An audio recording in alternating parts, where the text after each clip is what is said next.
Hi friends, எல்லோரும் எப்படி இருக்கீங்க? நாங்கள் நல்லா இருக்கோம். நீங்கள் நல்லா இருக்கீங்களா? இன்றைக்கி ஈஸியான முறையில் ஒரு சிக்கன் குழம்பு செய்ய போகிறோம். செய்கிறத பார்க்கலாமா? ஒரு 10 வெங்காயம் எடுத்து, சின்ன வெங்காயம் எடுத்து நான் கட் பண்ணி லேசாக 2-3 பல்ஸ் விட்டு எடுத்து வச்சுருக்கேன். குறகுறப்பாக அரைச்சி வச்சுருக்கேன். நம்ம தாளிக்க போடலாமா? தாளிக்க போடுறது தேங்காய் எண்ணெய் விட்டு நான் செய்கிறேன். தேங்காய் எண்ணெய் விட்டு செஞ்சால் ரொம்ப டேஸ்ட்டாக இருக்கும், பார்த்துக்கிடுங்க.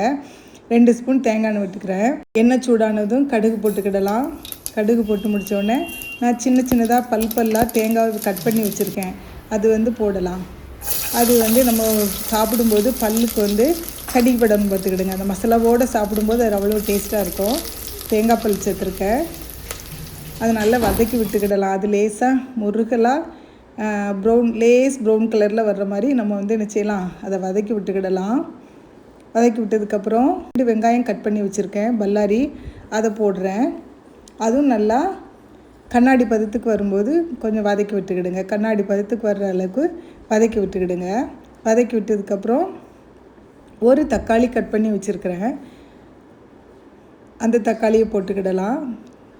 தக்காளி, கருவேப்பிலை 2ஐயும் போட்டு நம்ம மிக்ஸ் பண்ணி வதக்கி விட்டுக்கிடுங்க. அது நல்லா வதங்கட்டும். நல்லா வதங்கினதுக்கப்புறம் கொஞ்சம் மூடி போட்டு மூடி வச்சுட்டு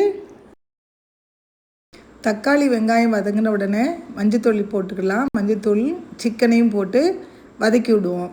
சிக்கன், இஞ்சி பூண்டு பேஸ்ட்டு, அந்த நம்ம அரைச்சி வச்சுருக்கோம் பார்த்திங்களா, சின்ன வெங்காயம், அது எல்லாம் போட்டு நம்ம வதக்கி விடணும். இப்போ இந்த டைமில் நல்லா வதக்கி விட்டுட்டு தேவையான அளவுக்கு உப்பும் போட்டுட்டு நம்ம கொஞ்சம் வதக்கி விட்டுட்டு மூடி வச்சிடலாம்.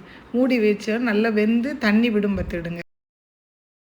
பாருங்கள், நல்லா கொஞ்சம் ஒரு கால்வாசி நல்லா வெந்து தண்ணி விட்டுருக்கோம்.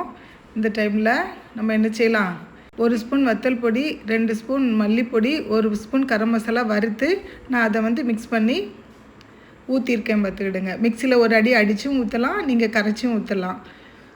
எல்லா மசாலாவும் சேர்ந்தாச்சு. இப்போ நமக்கு ஒரு கொதி வரட்டும்.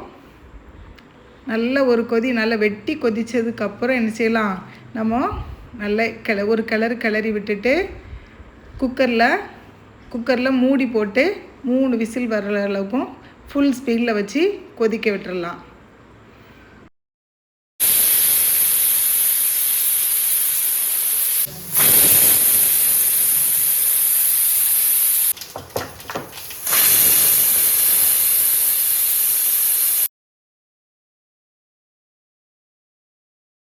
இப்போ பாருங்கள், நம்ம 3 விசில் வந்தோடனே நம்ம ஒரு 10 நிமிஷம் வச்சுட்டு திறந்து பார்த்துருக்கோம்.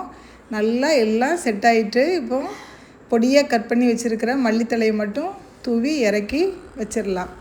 சூப்பரான சிக்கன் குழம்பு ரெடி ஆகிட்டு. தேங்காய் அரைச்சி ஊற்றலை, கடன்னு நீங்கள் செஞ்சிடலாம், பார்த்துக்கிடுங்க. சீக்கிரமாக செஞ்சு முடிச்சிடலாம். நீங்கள் செஞ்சு சாப்பிட்டு பார்த்துட்டு உங்கள் கமெண்ட்டை சொல்லுங்கள்.